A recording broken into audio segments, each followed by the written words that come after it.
कधी विचार केलाय इतिहासाला त्याचा जनक किंवा फादर कसा मिळाला असेल? चला, आज आपण भेटणार आहोत हेरोडोटसला. ही ती व्यक्ती आहे ज्याने फक्त घटनांची नोंद नाही केली, तर भूतकाळाकडे बघण्याचा आपला अख्खा दृष्टिकोनच कायमचा बदलून टाकला. तर मग प्रश्न हा आहे की इतिहासाचे जनक ही एवढी मोठी पदवी मिळवण्यासाठी नेमकं काय लागतं? ही काही साधीसुधी गोष्ट तर नक्कीच नाहीये.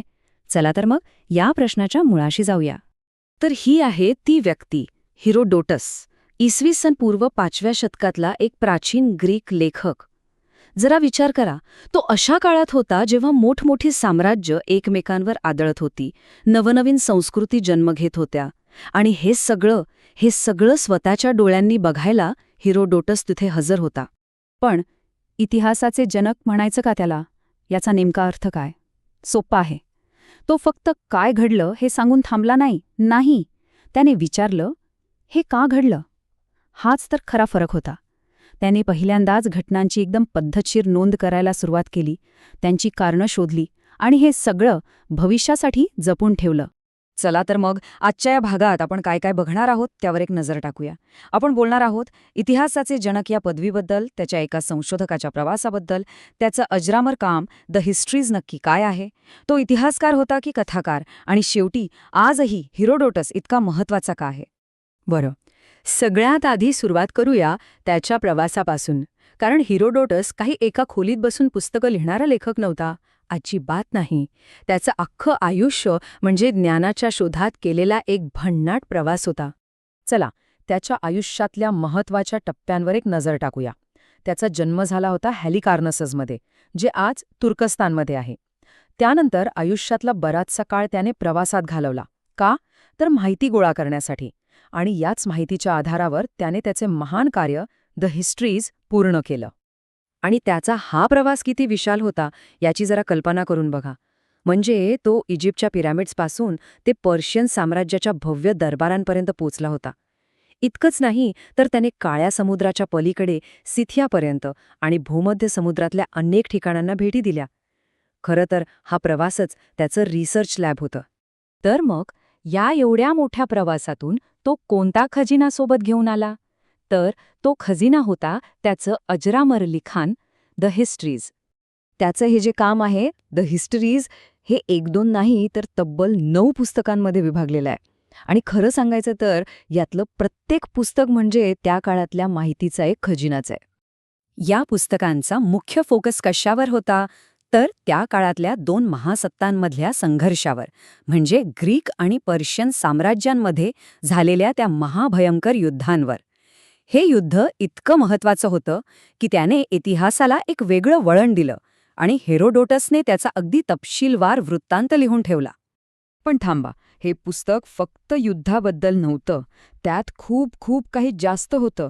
हेरोडोटसने वेगवेगळ्या राजांबद्दल, त्यांच्या लढायांबद्दल, त्यांच्या व्यापाराबद्दल, त्यांच्या धर्माबद्दल, त्यांच्या विचित्र चालीरीतींबद्दल, इतकंच काय तर दूरदूरच्या प्रदेशांच्या भूगोलाबद्दलही लिहिलं. म्हणूनच तर काही लोक त्याला मानववंशशास्त्राचा जनकसुद्धा मानतात. आणि बरोबर याचमुळे एक मोठा प्रश्न उभा राहतो, एक वाद सुरू होतो की हेरोडोटस नक्की कोण होता? एक खराखुरा निष्पक्षपाती इतिहासकार की मग फक्त रंजक कथा सांगणारा एक कथाकार? त्याची काम करण्याची पद्धत पाहिली ना तर ती खरंच क्रांतिकारी होती. तो काय करायचा? पहिलं, स्वतः प्रवास करायचा आणि निरीक्षण करायचा. दुसरं, तिथल्या लोकांकडून त्यांच्या कहाण्या, त्यांच्या आठवणी ऐकायचा. तिसरं, ह्या सगळ्या वेगवेगळ्या कहाण्यांची एकमेकांशी तुलना करायचा. आणि चौथं, हे सगळं भविष्यातल्या पिढ्यांसाठी लिहून ठेवायचा. विचार करा, इतिहासाची चौकशी करण्याची ही त्या काळातली पूर्णपणे नवीन पद्धत होती. मग जर त्याची पद्धत इतकी चांगली होती तर त्याच्यावर टीका का झाली? याचं कारण होतं त्याची कथा सांगण्याची स्टाईल. अनेकांना ती जरा अतिशयोक्तीची वाटली. अगदी त्याचाच काळातला दुसरा इतिहासकार थुसिडाइड्स, तो सुद्धा त्याच्यावर टीका करायचा. प्रॉब्लेम हा होता की हेरोडोटसच्या लिखाणात फॅक्ट्स आणि दंतकथा इतक्या एकत्र मिसळलेल्या आहेत की कधीकधी खरं काय आणि काल्पनिक काय हे वेगळं करणं खूप अवघड होऊन बसतं. एक उदाहरण देतो. त्याने भारताविषयी लिहिताना सोनं खोदणाऱ्या मुंग्यांबद्दल लिहिलंय. आता हे ऐकूनच विचित्र वाटतं नाही का?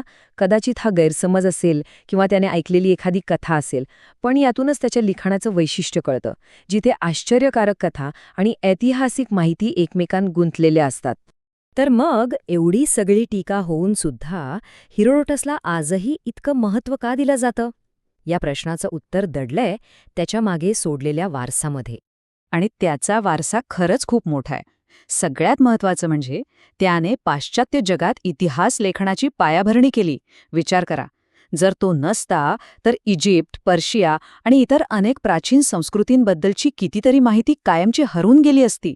इतकंच नाही तर प्राचीन ग्रीक लोक भारतासारख्या दूरच्या देशांबद्दल काय विचार करायचे याचा पहिला धागादोरासुद्धा आपल्याला त्याच्याच लिखाणातून मिळतो. तर सगळ्यात महत्त्वाचा मुद्दा काय माहितीये? हिरोडोटसची महानता फक्त त्याने काय सांगितलं यात नाहीये, तर त्याने ते कसं सांगितलं यात आहे. त्याने फक्त भूतकाळाची नोंद केली नाही, त्याने भूतकाळाबद्दल चौकशी करण्याची, प्रश्न विचारण्याची आणि कारणं शोधण्याची एक पूर्णपणे नवीन पद्धत, एक नवीन नजर जगाला दिली. आणि म्हणूनच तो आहे इतिहासाचा जनक. आणि जाता जाता एक शेवटचा विचार. हिरोडोटसने हे तर दाखवून दिलं की इतिहास म्हणजे शेवटी एक कथाच आहे. मग प्रश्न हा उरतो की आजच्या जगात ही कथा सांगण्याचा हक्क किंवा अधिकार नक्की कोणाला मिळतो? यावर नक्कीच विचार करण्यासारखा आहे.